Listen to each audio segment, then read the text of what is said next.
Hello students, welcome back to the channel. तो बच्चों, आज हम लोग जो हमारा लास्ट पार्ट रिमेनिंग था आयनिक इक्विलिब्रियम लेक्चर 2 में ब्रॉन्स्टेड-लॉरी थ्योरी का, वो अच्छे से क्लियर कर लेते हैं। फिर फर्दर हम लोग नेक्स्ट पार्ट की तरफ बढ़ते हैं। और मैंने जैसा कि आपको कहा था कि कॉन्जुगेट एसिड बेस पेयर पढ़ेंगे, तो वो चीज़ भी हम लोग आज डिस्कस करने वाले हैं। तो लेक्चर थोड़ा सा लेंदी होने वाला है और फर्दर हम लोग ऑटो आयनाइजेशन वगैरह ये सारी चीज़ें डिस्कस करेंगे, एम्फोटेरिक नेचर ऑफ वाटर वगैरह। ठीक है, एंड आई एम सॉरी कि वीडियो काफ़ी लेट आ रहा है क्योंकि मैं भी कुछ अपने कामों में बिजी था। So let us start the topic. So our topic is Bronsted Lowry theory. तो फर्स्ट ऑफ ऑल, मैंने ब्रॉन्स्टेड-लॉरी थ्योरी जब पढ़ाया था तो उससे पहले आपको हाइड्रोजन की कहानी बताया था कि हाइड्रोजन के एटम को हम लोग प्रोटॉन कहते हैं, है ना। क्योंकि जब वो एक इलेक्ट्रॉन डोनेट कर देता है तो ऑल्दो उसके ऊपर अल्टीमेटली चार्ज किसका आ जाता है, प्रोटॉन का होता है ना, बचता उसके पास प्रोटॉन ही है न्यूक्लियस में, है ना। उसके न्यूक्लियस में न्यूट्रॉन नहीं होता है, तो उसको हम लोग क्या कहते हैं, प्रोटॉन कहते हैं। ठीक है, तो चलो आज अब हम लोग देख लेते हैं ब्रॉन्स्टेड-लॉरी के हिसाब से एसिड होता क्या है। तो जैसे कि मैंने यहाँ पे लिख के रखा हूँ, ये मैंने आप लोगों को पहले भी समझाया था, तो चलो डिस्कस कर लेते हैं। एसिड क्या होता है वो देख लेते हैं। Acid is a substance which donates H plus ion, जिसको हम लोग प्रोटॉन कहते हैं। ठीक है, लॉन्स्टेड क्या है भाई, ब्रॉन्स्टेड-लॉरी, ठीक है, सॉरी। हाँ, तो ब्रॉन्स्टेड-लॉरी जी के हिसाब से एसिड एक ऐसा सब्सटेंस है बच्चों जो क्या करता है, प्रोटॉन को डोनेट करता है, यानी H प्लस आयन डोनेट करता है।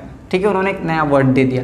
दूसरा, अगर बेस की बात की जाए तो base is a substance which accept H plus ion. It means proton को एक्सेप्ट करेगा। किसको एक्सेप्ट करेगा भाई, प्रोटॉन को एक्सेप्ट करेगा। यहाँ पे आपको दिख रहा है प्रोटॉन एक्सेप्ट होगा। तो दो चीज़ हमने सीखा कि एसिड एक ऐसा सब्सटेंस है जो H प्लस देता है, यानी प्रोटॉन देता है। बेस एक ऐसा सब्सटेंस है जो H प्लस लेता है, प्रोटॉन एक्सेप्ट करता है। ठीक है, इसको आर्हेनियस के जैसा मत करना, ठीक है, थोड़ा सा डिफरेंट है ये। तो चलो डिस्कस कर लेते हैं एग्जाम्पल के थ्रू कि भाई बेस क्या है, इसमें एसिड क्या है, एग्जाम्पल से समझते हैं। तो फर्स्ट ऑफ ऑल, मैंने आपको क्या सिखाया था लेक्चर नंबर 2 में कि ये साइन कब डालोगे, तो इन दोनों में से वीक कौन सा है, तो ये NH3 ये एक वीक पार्ट है। ठीक है, वीक इलेक्ट्रोलाइट है। अब ये बेस है, एसिड है, ये आप लोग को पता चल जाएगा। ठीक है, तो चलो अब देखो यहाँ पे क्या हो रहा है, ये HCl है, ये NH3 है। यहाँ पे HCl आपको पता है कि ये एसिड है। ठीक है, अल्टीमेटली आपको ये पता है कि एसिड है, तो क्या होगा, ये अपना H प्लस क्या करेगा, इसको डोनेट करेगा, किसको, NH3 को। तो जब ये अपना H प्लस इस NH3 को डोनेट करेगा तो उसके पास बनेगा क्या, NH4 प्लस बनेगा, जिसको हम लोग बच्चों कहते हैं अमोनियम आयन कहते हैं, अमोनियम आयन कहते हैं। ठीक है, देखो ये H इधर चले गया, NH4 हो गया, NH3 था, NH3 से NH4 प्लस बन गया। अच्छा, अब इसका रिमेनिंग वाला पार्ट कहाँ चले जाएगा, यहाँ पे आ जाएगा। क्लियर हो गया, यानी Cl माइनस क्या हो जाएगा, इससे अलग हो जाएगा। तो ये चीज़ क्लियर हो गई। अब इसमें हम लोग को समझना है कि एसिड क्या है, बेस क्या है। तो हमने क्या पढ़ा भाई, एसिड एक ऐसा सब्सटेंस है जो एसिड एक ऐसा सब्सटेंस जो H प्लस क्या करे, डोनेट करे। तो यहाँ पे देखो H प्लस डोनेट कर रहा, मतलब ये क्या हो गया, आपका एसिड हो गया। क्या हो गया बच्चा, एसिड। अच्छा, ये प्रोटॉन ले रहा है यानी H प्लस ले रहा है, तो ये आपका क्या बन जाएगा, बेस बन जाएगा। क्या बन जाएगा, बेस बन जाएगा। यहाँ तक क्लियर हुआ। चलो आगे की तरफ बढ़ते हैं हम लोग। अब हम लोग समझते हैं कॉन्जुगेट एसिड बेस क्या होता है। ठीक है, तो सबसे पहले हम लोग इसकी डिफाइन समझ लेते हैं कि भाई कॉन्जुगेट एसिड होता क्या है। तो basically the acid which is produce when base accepts proton. एक ऐसा एसिड जब प्रोड्यूस होगा, कब, जब बेस प्रोटॉन को क्या करेगा, एक्सेप्ट करेगा, मतलब H प्लस आयन एक्सेप्ट करेगा। ठीक है, तो ज़रा यहाँ पे कहानी देखो क्या है। कॉन्जुगेट एसिड हमें बनाना है, तो एसिड ने बेस को प्रोटॉन दिया, यानी बेस ने ये क्या किया, इसने प्रोटॉन को एक्सेप्ट किया। ठीक है, प्रोटॉन एक्सेप्ट करने के बाद ये किस में बन गया, कन्वर्ट हो गया NH4 प्लस में। तो हमने क्या पढ़ा, the acid which is produce when base accepts proton. तो यहाँ पे ये बेस था, इसने प्रोटॉन एक्सेप्ट किया, तो इससे बनने वाला प्रोडक्ट क्या कहलाया जाएगा भाई, कॉन्जुगेट बेस कहलाया जाएगा। मतलब NH4 plus is a conjugate base. ठीक है, क्लियर हो गया, यहाँ तक समझ में आ गया आप लोग को कि बेस से बनने वाली चीज़ क्या बनाई जाएगी, कॉन्जुगेट एसिड। सॉरी हाँ, कॉन्जुगेट एसिड। क्लियर हो गया, कॉन्जुगेट एसिड बनेगा, ठीक है, क्योंकि बेस क्या कर रहा है, एसिड से प्रोटॉन एक्सेप्ट कर रहा है, फिर उससे बनने वाली चीज उसका क्या बन जाएगा, कॉन्जुगेट एसिड बन जाएगा। देखो लिंक समझो, बेस किससे प्रोटॉन एक्सेप्ट कर रहा है, एसिड से, तो बेस का प्रोडक्ट अल्टीमेटली क्या बनेगा, कॉन्जुगेट एसिड बनेगा। ये चीज अगर समझ गए ना तो कभी भी कॉन्जुगेट एसिड बेस पेयर में आपको गड़बड़ी नहीं होगी। अब जरा देखो कॉन्जुगेट बेस क्या होता है, तो कॉन्जुगेट बेस मतलब the base which is produced when the acid donates proton. Acid जब प्रोटॉन डोनेट करेगा, डोनेट करने के बाद जो चीज़ बच जाएगी प्रोडक्ट साइड पे जो बनेगा वो क्या कहलाया जाएगा, उसका कॉन्जुगेट बेस। तो ये एसिड था, इसने प्रोटॉन डोनेट किया या लॉस किया बोलो, तो देने के बाद बचा क्या, ये देखो Cl दिख रहा है, यहाँ पे Cl लिख दिया, तो ये एसिड का क्या हो गया, कॉन्जुगेट बेस हो गया। देखो दो चीज़ समझे, सबसे पहले बेस के केस में क्या हो रहा है, बेस किससे H+ ले रहा है, एसिड से, उससे बनने वाला प्रोडक्ट क्या कहलाया जाएगा, कॉन्जुगेट एसिड कहलाया जाएगा। दूसरा, एसिड किसको H+ दे रहा है, बेस को, तो उससे बनने वाला प्रोडक्ट क्या बनेगा, कॉन्जुगेट बेस बनेगा। मतलब अगर बेस को एसिड दे रहा है तो कॉन्जुगेट बेस बनेगा। क्लियर हो गया। अब थोड़ा इसको और थोड़ा सिंपल करते हैं, ये एसिड है ये बेस है, तो एसिड का उल्टा क्या होता है, बेस, और उसके आगे लगा दो कॉन्जुगेट बेस, एक ये तरीका हो सकता है। दूसरा, बेस का उल्टा क्या होता है, एसिड, तो बेस के आगे क्या लगा दो, उससे जो बनने वाला प्रोडक्ट है एसिड, उससे पहले लगा दो कॉन्जुगेट एसिड। ठीक है, क्लियर हो गया ना, ये चीज़ क्लियर हो गया आप लोग को। दो चीज़ याद रखना है आपको, conjugate acid and conjugate base. ठीक है, अब देखो कॉन्जुगेट एसिड बेस पेयर में हमेशा एक प्रोटॉन का फर्क होता है। ठीक है, पहले तो आप लोग इसको अच्छे से देख लो, लिख लो।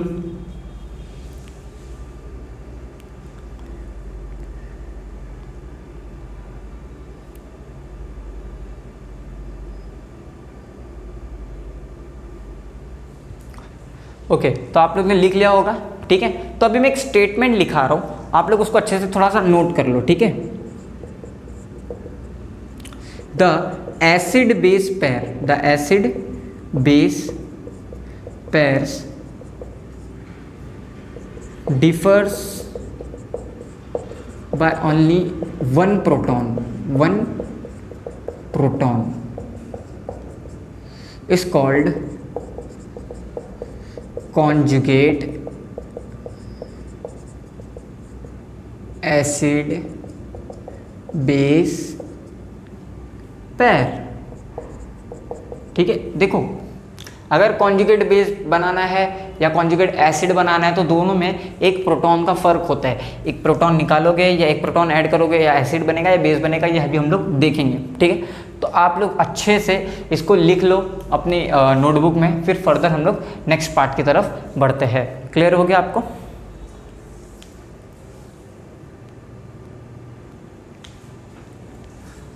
ओके बच्चों, तो आओ अभी हम लोग समझते हैं कॉन्जुगेट एसिड बेस पेयर के एग्जांपल्स को, कि कब ऐड करने पे, कब ऐड नहीं निकालने पे, H+ निकालने पे क्या चीज़ बनती है क्या नहीं बनती है, वो सारी चीज़ को हम लोग एग्जांपल से समझते हैं ताकि आपको और फर्दर अच्छे से एग्जांपल आ जाए और आप लोग उसको अच्छे से कर सके एग्जाम्स में।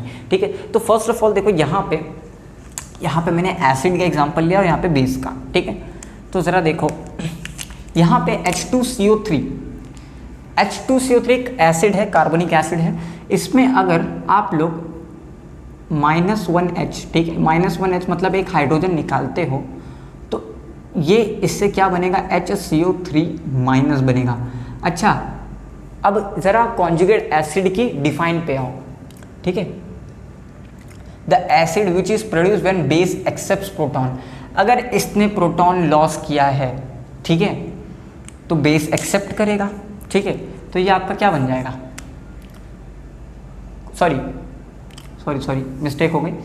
ये अगर H+ देगा तो देने के बाद क्या चीज़ बनेगी, कॉन्जुगेट बेस बनेगा। क्या बनेगा, आपका कॉन्जुगेट बेस बनने वाला है। ठीक है, देने के बाद जो चीज़ क्या बनती है, कॉन्जुगेट बेस बनती है ना। The base which is produce when the acid donates proton, है ना। एसिड क्या कर रहा है, प्रोटॉन को डोनेट कर रहा है। इसमें से एक प्रोटॉन निकालो तो क्या बनेगा इसका, कॉन्जुगेट बेस। अच्छा, H2CO3 का कॉन्जुगेट बेस क्या है, HCO3। ये याद रखना, H2CO3 का कॉन्जुगेट बेस क्या है, HCO3। H2CO3 में से एक हाइड्रोजन निकाल दो यानी लॉस करवा दो तो उसका कॉन्जुगेट बेस क्या बनेगा, HCO3 बनने वाला है। इसी तरीके से HBr, ठीक है, HBr में से ज़रा निकालो। तो HBr में से अगर एक हाइड्रोजन निकालोगे तो उसका कॉन्जुगेट बेस क्या बनेगा, Br माइनस बनेगा, ठीक है। तो HBr का कॉन्जुगेट बेस क्या है, Br माइनस है, ठीक है। एक हाइड्रोजन लॉस करा दो है ना, कॉन्जुगेट बेस कब बनेगा, the base which is produce when the acid donates proton, acid ने प्रोटॉन को डोनेट किया। HBr एक एसिड है, मैंने पहले ही बताया था लेक्चर में, ठीक है। तो ये क्या होगा, एक प्रोटॉन दिया, प्रोटॉन देने के बाद जो चीज़ क्या बन रही है, Br माइनस, और ये इसका क्या है, कॉन्जुगेट बेस, यानी HBr का कॉन्जुगेट बेस क्या है, Br माइनस, ये भी याद रखना, ठीक है। ये सारे एसिड है, H2SO4 ये एक एसिड है, ठीक है। इसमें से एक प्रोटॉन निकालो, -1H देने के बाद क्या चीज़ बनेगी, कॉन्जुगेट बेस ही बनने वाला है ना, डिफाइन से पढ़ लिया हमने। अच्छा देखो नोट पे आओ ज़रा, द एसिड बेस पे डिफर्स बाय ओनली 1 प्रोटॉन, एक प्रोटॉन के डिफरेंस पे हो रहा है, ठीक है। एक प्रोटॉन निकाल दोगे तो क्या बनेगा, उसका कॉन्जुगेट बेस बनेगा या कॉन्जुगेट एसिड बनेगा, निकालने पे भी और ऐड करने पे भी, ठीक है, पूरा बोल देता हूँ। तो HSO4 बनने वाला है, HSO4 माइनस, ठीक है। तो ये H2SO4 का कॉन्जुगेट बेस क्या है, HSO4 है। क्लियर हो गया आप लोग को अच्छे से देख लो अच्छे से एक बार।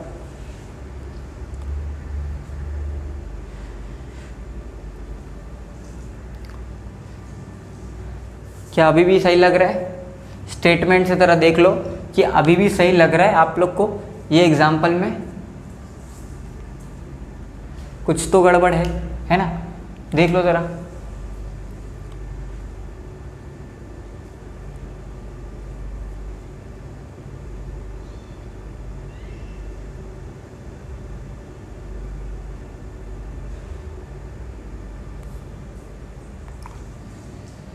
क्या सही लग रहा है, नहीं, तो दो चीज़ इसमें समझना है आपको, ठीक है।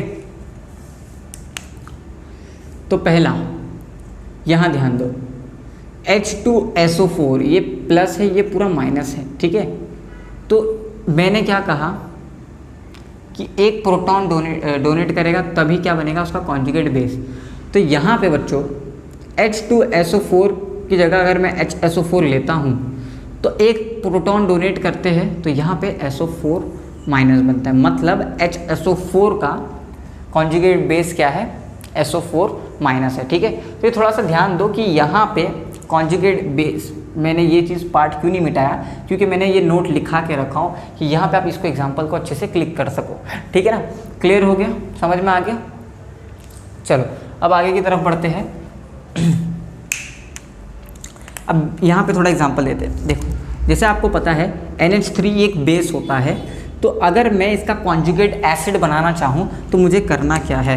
तो फर्स्ट ऑफ ऑल मैं अगर इसमें एक प्रोटॉन ऐड करता हूँ +1H, ठीक है, तो एक प्रोटॉन ऐड करने पे यहाँ पे क्या बनेगा, NH4+, हमने पहले वाली रिएक्शन में देखा था। तो ये इसका क्या हो गया, कॉन्जुगेट एसिड हो गया। NH3 बेस है, उसका कॉन्जुगेट एसिड NH4+।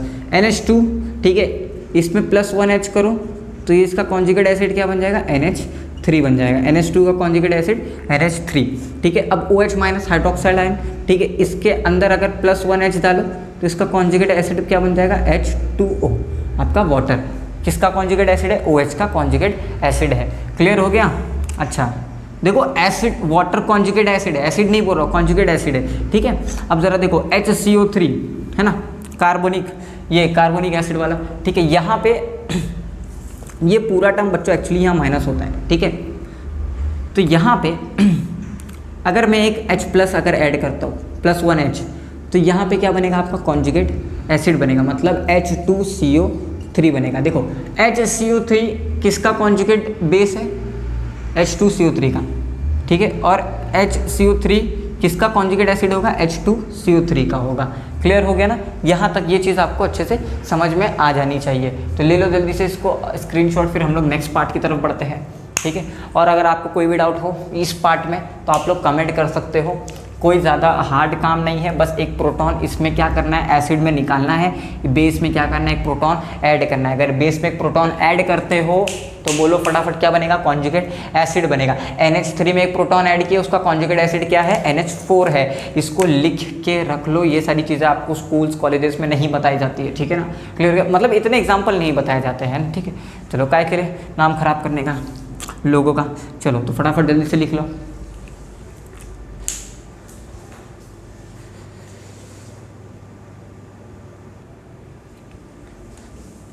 तो बच्चों आज अब हम लोग स्टडी करते हैं लुईस एसिड बेस थ्योरी, जो काफ़ी इम्पॉर्टेंट है और इसको एकदम अच्छे तरीके से समझ लेते हैं और इसके कुछ एग्जांपल्स को देख लेंगे, ठीक है।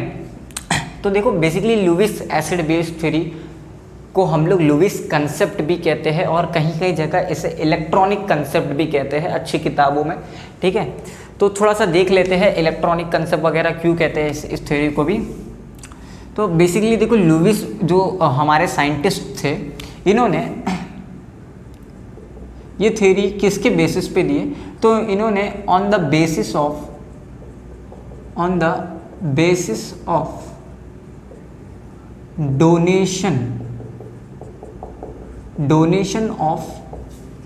डोनेशन और एक्सेप्टेंस। भाई किसको डोनेट कर रहे हैं, किसको एक्सेप्ट कर रहे हैं, of electron pair. So what do you mean by electron pair, ठीक है। तो सबसे पहले हम लोग समझते हैं इलेक्ट्रॉन पेयर होते क्या है। तो इलेक्ट्रॉन पेयर आप लोग ने 11th स्टैंडर्ड में भी पढ़ा होगा कि इलेक्ट्रॉन पेयर होते क्या है। तो एक ऐसे इलेक्ट्रॉन पेयर होते हैं जो बेसिकली बॉन्डिंग में पार्ट नहीं लेते हैं, है ना। जो बॉन्डिंग में पार्ट नहीं लेते हैं उसे हम लोग क्या कहते हैं, इलेक्ट्रॉन पेयर कहते हैं। Which does not take part in bonding, which does not take part in bonding और बॉन्ड फॉर्मेशन कह सकते हो, ठीक है ना।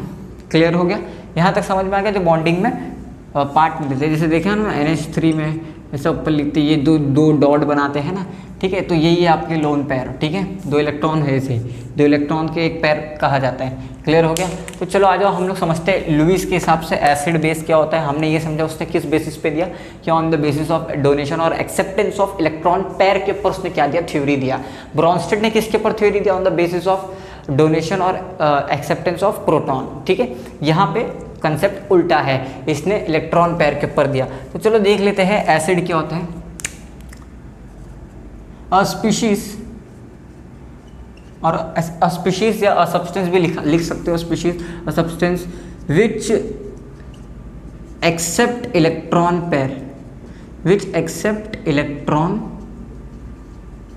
पेयर, उसको हम लोग क्या कहते हैं बच्चा, एसिड कहते हैं, ठीक है। अगर आपसे पूछा कि लुईस के हिसाब से या लुईस के अकॉर्डिंग एसिड क्या होता है, तो आप लोग बता सकते हो जो इलेक्ट्रॉन पेयर को एक्सेप्ट करे वो क्या होता है, एसिड होता है, ठीक है ना।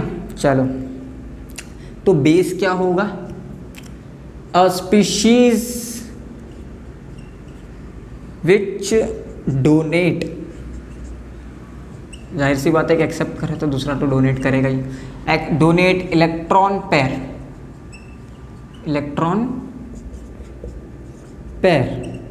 इज कॉल्ड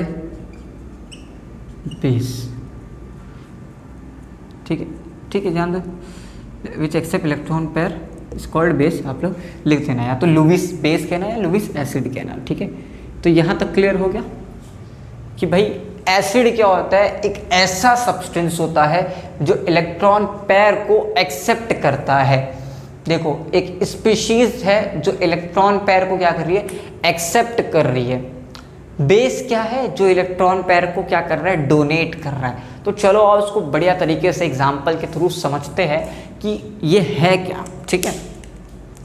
तो ज़रा देखो, अच्छे से देखो मैं यहाँ पे एक एग्जाम्पल ले लेता हूँ आपके सामने, एग्जाम्पल, ठीक है।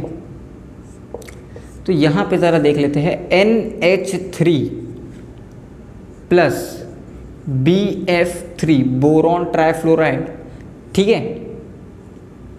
अब ज़रा देखो यहाँ होगा क्या, नाइट्रोजन के पास एक लोन पेयर ऑफ इलेक्ट्रॉन होता है, ठीक है। अगर आप लोग को लोन पेयर ऑफ इलेक्ट्रॉन के ऊपर अगर कोई डाउट होता है और या इसको और डिटेल में समझना है तो आप लोग इसको कमेंट कर सकते हो कमेंट सेक्शन में, तो हम इसके ऊपर एक डिटेल वीडियो बना सकते हैं। तो ज़रा देखो मैंने क्या कहा कि बेस क्या होता है, the species which donate electron pair. ये बोरॉन ट्राइफ्लोराइड जो है यहाँ पे इसको ये बेस क्या करेगा, अपना इलेक्ट्रॉन पेयर दे देगा, ठीक है, लॉस करेगा, यानी पूरा क्या पूरा इलेक्ट्रॉन पेयर बोरॉन ट्राइफ्लोराइड को दे दिया, ठीक, जो कि इलेक्ट्रॉन डिफिशिएंट है। तो अब होगा क्या, यहाँ पे इसको कैसा बनाना है आपको मैं बता रहा हूँ, ठीक है। तो पहले तो इसका स्ट्रक्चर ऐसा आप लोग बनाओगे, NH3 है, इसने अपना एक लोन पेयर ऑफ इलेक्ट्रॉन दे दिया ना, तो यहाँ पे लोन पेयर ऑफ इलेक्ट्रॉन नहीं भी बनाओगे तो भी चलेगा, बट ये एरो करके आपको ऐसा बनाना है। किसको दिया, BF3 को दिया, तो ये क्या हो गया आपका प्रोडक्ट बन गया, ठीक है। तो अब यहाँ पे सवाल ये आता है, सर ये एरो क्या है, ठीक। देखो भाई, आप लोग अभी कोऑर्डिनेशन कंपाउंड हमने एक वीडियो डाला है, इसमें आप लोग पढ़ोगे या पढ़ चुके होगे, सर ने, अमर सर ने आपको पढ़ाया होगा कि जब कोई स्पीशीज या कोई कंपाउंड अपना लोन पेयर पूरा क्या पूरा किसी कंपाउंड को या किसी एटम, सेंट्रल मेटल एटम को अगर डोनेट करता है तो उनके बीच में एक बॉन्ड बनता है। तो ये जो एरो है, it is nothing but a bond named as coordinate bond. क्या बनता है, कोऑर्डिनेट बॉन्ड बनता है, ठीक है। ये बॉन्ड का नाम क्या है, कोऑर्डिनेट बॉन्ड, ये जो दिखाया मैंने एरो, ठीक है ना, इसको हम लोग कहते हैं कोऑर्डिनेट बॉन्ड। तो ये बेस हो गया है ना। अच्छा, इसे लुईस ने बताया तो इसको नाम दे दो लुईस बेस, ये हो गया लुईस एसिड, ठीक है। क्लियर हो गया, समझ में आ गया आप लोग को। आई होप ये कंसेप्ट आपको अच्छे से क्लियर हो गया होगा कि भाई इलेक्ट्रॉन पेयर होते क्या है, एसिड अकॉर्डिंग टू लुईस क्या होता है, बेस अकॉर्डिंग टू लुईस क्या होता है। एग्जाम्पल मैंने आपको बता दिया है यहाँ पे, ठीक है। इसको और अगर थोड़ा सा डिटेल में जाए तो उसको हम लोग डिस्कस कर सकते हैं, बट आपके फ़िलहाल सिलेबस में नहीं है, तो और आपको वो चीज़ अभी फ़िलहाल नहीं समझ में आएगी। तो अब यहाँ तक हम लोग इसको स्टॉप करते हैं, फिर हम लोग बढ़ते हैं नेक्स्ट पार्ट की तरफ। तो चलो ले लो जल्दी से इसका स्क्रीनशॉट, फिर हम लोग बढ़ते हैं नेक्स्ट पार्ट की तरफ।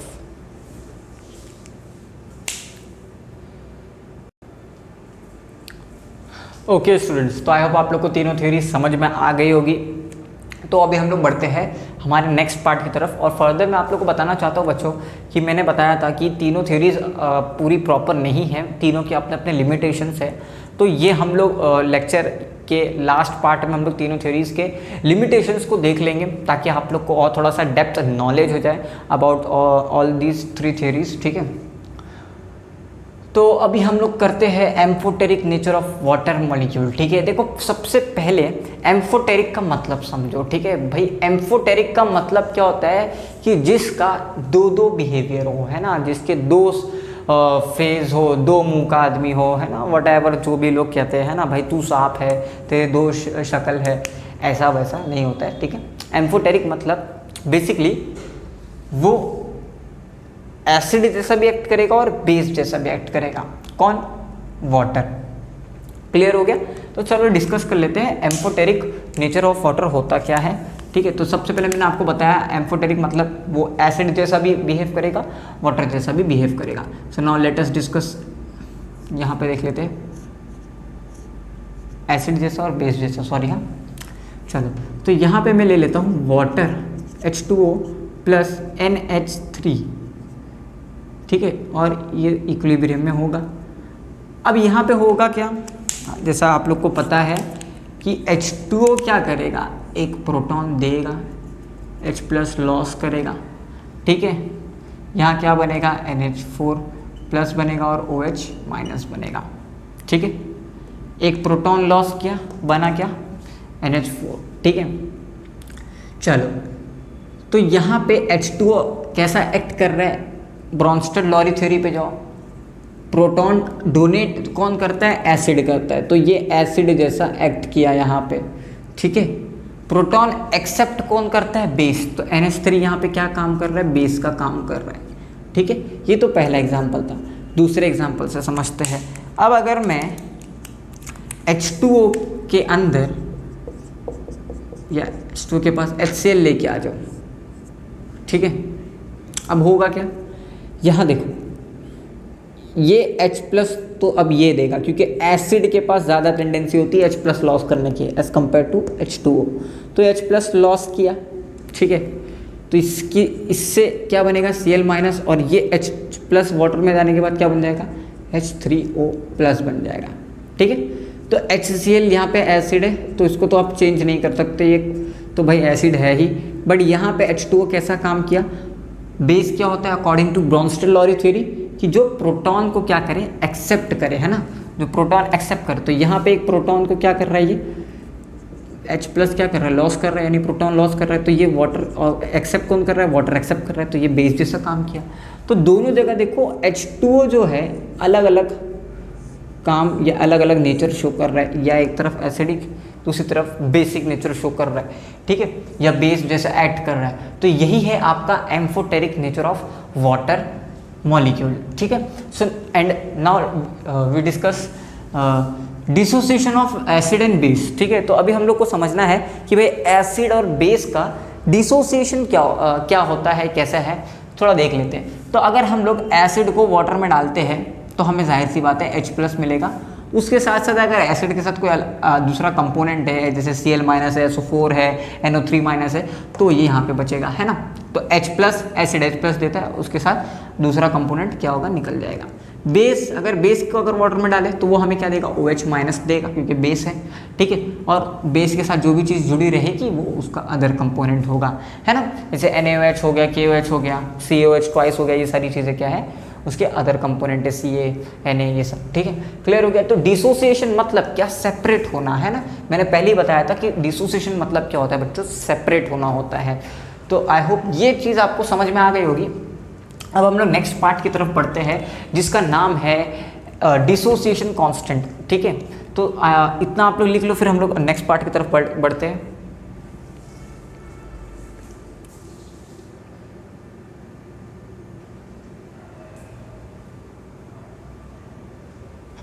Okay students, so now let us discuss dissociation constant of acid and base. So basically dissociation constant होता क्या है, ये सारी चीज़ें भी हम लोग को डिस्कस करना है। तो चलो देख लेते हैं dissociation constant क्या होता है। अब बेसिकली देखो, ये वीक एसिड और वीक बेस के लिए होता है, ठीक है। स्ट्रॉन्ग है तो कम्प्लीटली डिसोसिएट होना ही है। तो ज़रा मैं यहाँ पे आप लोगों को एक जनरल रिएक्शन पहले बताता हूँ, ठीक है। जनरल रिएक्शन क्या, ये पहली बात तो हम लोग ये एसिड के लिए कर रहे हैं, ठीक है। तो यहाँ पे ज़रा देखो, ये कोई सब्सटेंस है, एसिड है, इसका अगर मैं डिसोसिएशन कराता हूँ किसमें, पानी में, एक्वस सोल्यूशन में, फॉर वीक एसिड तो इक्विलिब्रियम साइन तो आना ही है, ठीक है। तो एसिड है तो H प्लस देगा, और यहाँ पे उसका जो अदर A जो है वो अदर जो भी कंपोनेंट होगा वो रहेगा, ठीक है। अब यहाँ पे हमें डिसोसिएशन कांस्टेंट निकालना है।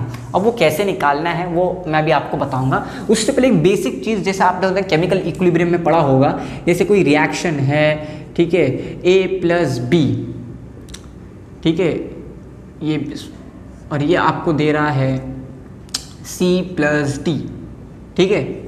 तो हम लोग वहाँ पे क्या करते हैं, इसका K इक्विलिब्रियम कांस्टेंट निकालते हैं। तो वहाँ पे वो किसके बराबर होता है, concentration of product upon concentration of reactant के, कंसंट्रेशन ऑफ रिएक्टेंट के बराबर होता है ना। K का वैल्यू निकालते हो तो कैसे निकालते हो आप लोग बच्चों, कि प्रोडक्ट साइड पे क्या है तो उसका कंसंट्रेशन लिखते हो, है ना। तो ये बेसिकली कंसंट्रेशन मतलब ये स्क्वायर ब्रैकेट से बताया जाता है ना। स्क्वायर ब्रैकेट यहाँ पे क्या डिनोट करता है, कंसंट्रेशन डिनोट करता है, ठीक है। अब यहाँ पे प्रोडक्ट क्या है, सॉरी रिएक्टेंट क्या है, A और B है, तो concentration of A and concentration of B, ठीक है। अब इसको पूरी तरीके से लिख दो, तो ये नीचे जो है ये इसका इंटीजर होगा, है ना। तो यहाँ पे इसको पावर में बना देने का, ठीक है। ये C है तो स्मॉल c इधर, स्मॉल d ऊपर, स्मॉल a ऊपर, ये स्मॉल b ऊपर, है ना।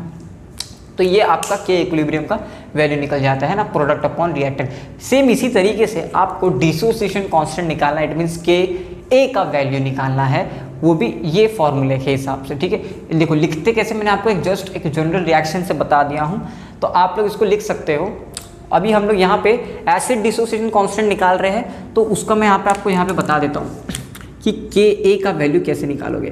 तो देखो जैसे हमने सीखा concentration of product upon concentration of reactant, तो यहाँ पे लिख दो ना, प्रोडक्ट पे क्या है, concentration of H plus ion और concentration of another component upon, ठीक है, दूसरा माइनस आयन ही होगा ऑब्वियसली, ठीक है। कंसंट्रेशन ऑफ प्रोडक्ट तो HA, ठीक है।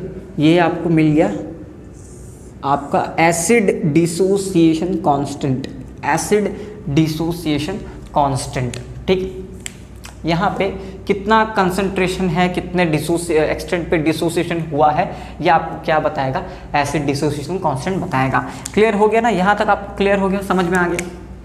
तो के ए कैसे निकालते हैं ये चीज़ आप लोग इसको नोट डाउन करो। फिर हम लोग बढ़ते हैं के बी कैसे निकालना है वो समझ लेते हैं। तो के बी के लिए मैं यहाँ पे एक एग्जांपल ले लेता हूँ, ठीक है, उसको अच्छे से समझ लेते हैं, ठीक है।